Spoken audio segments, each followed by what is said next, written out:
Cards that I've had made for various shows and things, and some of my earliest electroforming work is there, and it just goes to show that once you know how to do the process, you can just run with it. And I tend to put a more organic spin on almost anything I do. I don't usually work with a lot of bright colors. So this seemed to lend itself really well to the copper and the colors I use work well together.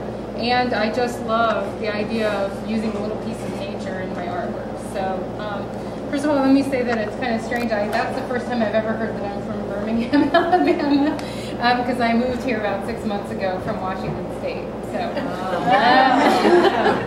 I was living in a very small town north of Spokane, which is on the eastern side of the state, but I spent 10 years in Seattle before that.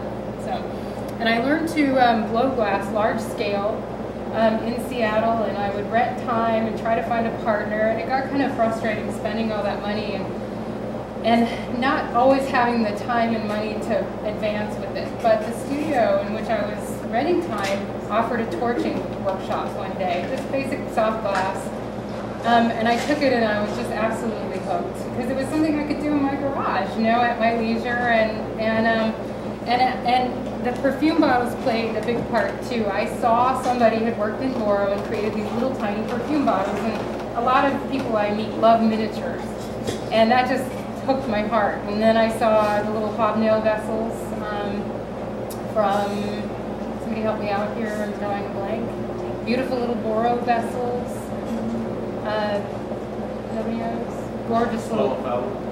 Yes, Sue Ellen Fowler, exactly. But my main focus is on soft glass. I do a lot with Boro too, but I really like soft glass. So I'm going to talk to you today about the process of electroforming. And it's not something I can show you. I can show you how to put it in the bath and whatever else, but it's a long process. The first thing about electroforming is that it's similar to plating. But plating is a process where you have a base metal, usually nickel or some other fairly worthless metal, that you put a precious metal on top of. And it's something that can be done in a very short period of time, minutes. And you're putting 3 microns of silver on top of nickel or some other cheaper metal. And in fact, if you were to take a wire brush on many things that are plated, you can see that there's copper or nickel or something underneath.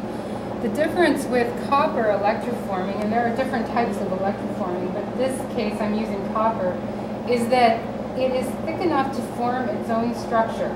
So if I were to break this bead, I would be left with a fairly sturdy lashing that I created and the copper plated ginkgo leaf, okay? And I'm not gonna ask you to fiddle with it too much, but if I pass this around, you'll see that it's a decent thick coating, the thing holds its shape, and it's, you know. The other really cool thing I love about electroforming is that you can, and one of the reasons I'm showing you perfume bottles is that you can do so much with electroforming with perfume bottles. You'll probably leave the feet off. I'll show you the feet today, but you leave the feet off, and you can use things like jeweler's wax wire. It's, you know, just this blue sprue type wax, and I have used 2-part epoxy to glue it on my little bottle, and then cover that wax in this electroforming paint. I'll talk about the process. And when you're done, you have a very strong structure. I can hang this as a pendant. I can put 2 chains, you know, on either side and wear that. So I'm going to pass that around too. Just, you know, they're a little bit, they're a tiny bit fragile, but, you know, just take a look at it. And then, you know, even the most basic of beads, I tell you, I like to work big. I like big beads. So this is the Zuzi's straight-sided lentil extra large. And it's a beautiful bead shape on its own. But, you know, to put some copper around the outside, it makes a very nice shape. And the reason I have this up here is that this is just a big whole bead.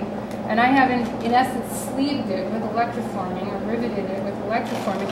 And then I can build a very classy-looking necklace design with copper, and I leave out all that expensive silver or gold or whatever, because copper these days is it's gotten a lot more expensive, but it's still a lot more affordable than silver.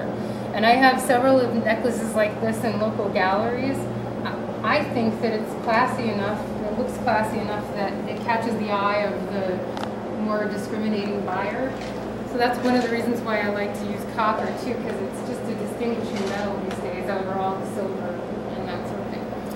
So I don't want to take up too much time talking about the specifics here, but I want to tell you that when you electroform something, you have to start thinking in a circular way. You have to create a complete circuit of electricity when you do an electroformed object.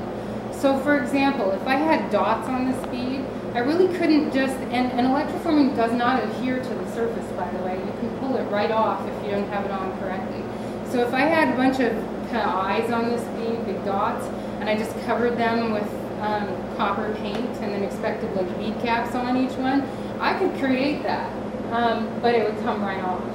So I need an undercut or something that makes the metal actually hold on to the bead. And I'm telling you this because I could have just created a band around this bead, but it would have pulled right off. So I made sure to go right over the little lip of the bead. As I pass this one around, you'll see it's not going anywhere because I've actually attached it now to the bead. It can't go forward and it can't go back, so it's stuck. So the process of electroforming in this case is a very simple one. I do sell the kits. I don't have any here because I'm having a little trouble getting the power supplies. I'll have a bunch of them at the beginning of next month. There's just a little 2 amp or 3 amp power supply. In other words, just a little tiny bit of electricity is needed. I've had people come to me with those big plating machines. They make noise, they whir, and they make all kinds of noise. When we're doing something in this size beaker, we just need 0.15 to like 0.30 worth of electricity of amperage. It's a very, very small amount. So this is the little machine that I choose. It's great, it's digital. You can really fine-tune the electricity that you're putting out. And then what you need is a surface to electroform. Now, I do beads a lot of time, right? But every once in a while I get kind of crazy, so this might creep people out. Is there anybody who is completely and totally just deathly afraid of spiders? Do you freak out? Do you freak out when you see them? Okay, then don't look at it, because what it is it's a little dead spider that I found in my garage, and I just dipped it in the electroforming paint and I electroformed it.